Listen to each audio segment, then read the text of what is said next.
Estamos numa época aí de desvalorização de princípios morais, éticos. Na verdade, essa sempre foi a postura do ser humano longe de Deus, mas parece que com os meios de comunicação, com tantas coisas que a gente tem para disseminação desses princípios, dessa anormalidade, né? Parece que a coisa tem crescido muito mais.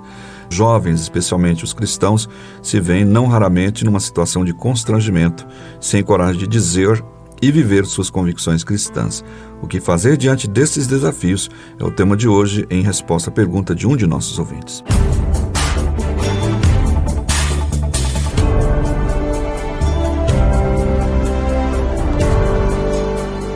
Ele diz assim: olá, meu nome é Sérgio, tenho 18 anos, sou de Goiás e quero saber o seguinte. Primeiro, como eu posso lidar com meus valores conservadores numa sociedade de valores morais tão invertidos, principalmente entre jovens? E ele faz uma pergunta até inquietante aqui. Será que o cristianismo consegue sobreviver à próxima geração? Ele agradece. E o Júlio César Toledo de Almeida diz que vez por outra encontra alguém dizendo que o evangelho não precisa ser defendido. E ele pergunta: qual a minha resposta? O que dizer sobre isso? Uma vez que eu entendo que a Bíblia inteira relata eventos onde pessoas de Deus defendem a sã doutrina. Então, esses são os desafios dos jovens aí no meio dessa geração toda, pastor. Muito bem, eu quero saudar aqui o Sérgio de Goiânia, o Júlio César, agradecer as perguntas e, sem demora, já tentar aqui responder no tempo que a gente tem. Vou começar aqui com a indagação do Júlio César, né, a respeito da defesa do Evangelho, a questão da apologética. De fato, Júlio, nós precisamos, quando oportuno e se houver condições, né, oportunidade para isso, defender o Evangelho dos ataques que são feitos por pessoas inimigas à fé cristã, pessoas que são hostis à fé cristã. A história do cristianismo é a história da apologética. Exato. A começar com os apóstolos, houve os esforços de esclarecer as acusações, os mal-entendidos, né, que eram levantados pelos inimigos do Evangelho. E esses esclarecimentos são feitos por parte dos próprios apóstolos. Os escritos do Novo Testamento, como por exemplo a carta aos Gálatas, é exatamente o esforço do apóstolo Paulo de defender a doutrina da justificação pela fé, que é central ao cristianismo, do ataque malicioso de judaizantes que queriam impetrar ou imputar ou requerer a feitura de obras da lei para completar a obra de Cristo na redenção. A carta aos Colossenses foi escrita pelo apóstolo Paulo para defender a suficiência de Cristo contra falsos mestres gnósticos que vinham apresentando uma proposta de satisfação baseada no gnosticismo, né, na gnose, práticas judaicas, ascetismo, culto de anjos. Então, a carta aos Colossenses é uma peça de apologia, né, do que seria a verdadeira fé cristã vis-à-vis o ataque daqueles mestres gnósticos na região do Vale do Rio Lico. E nós podemos dizer que praticamente todos os livros do Novo Testamento, um outro exemplo aqui mais claro, o livro de Judas, não é? Carta aos Hebreus, eles todos foram escritos numa tentativa de esclarecer exatamente o que é a fé cristã, quem é a pessoa de Cristo, de que maneira nós somos salvos e assim por diante.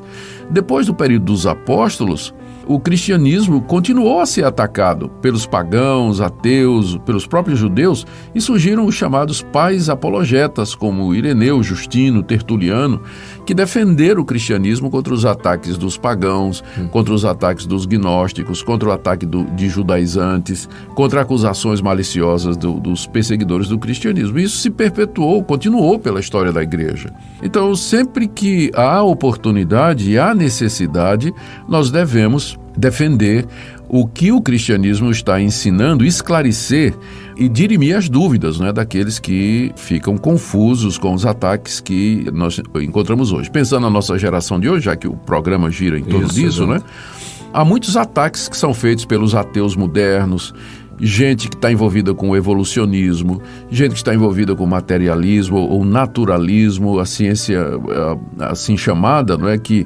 desfere ataques contra a fé cristã.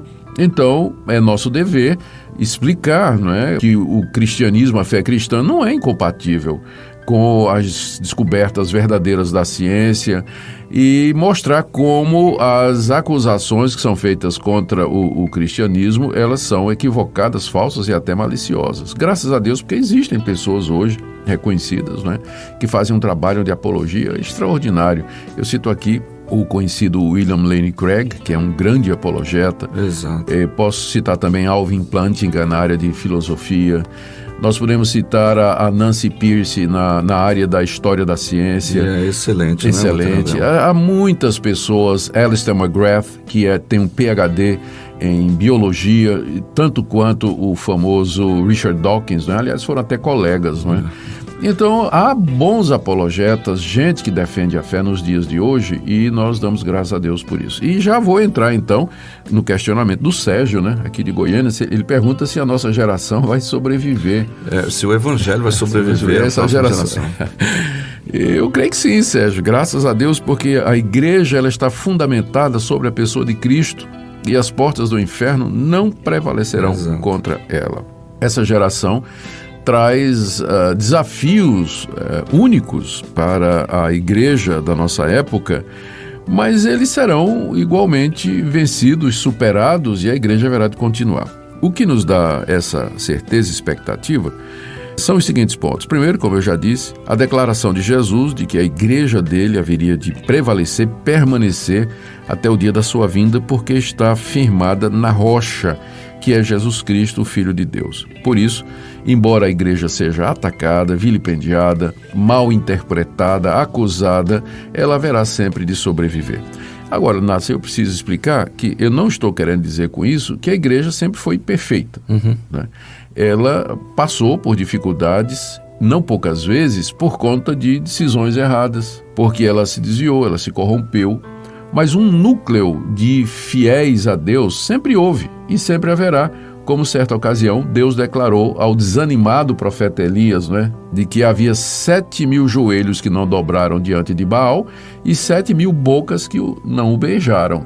Então Deus sempre preservou e tem para si um remanescente fiel através da história. A segunda coisa que a gente tem que lembrar é que a igreja sempre foi perseguida, sempre foi atacada, e os jovens sempre passaram por momentos difíceis. Os jovens cristãos sempre passaram por momentos difíceis. Ou seja, nunca houve um período em que o jovem se sentiu tranquilo com sua fé cristã.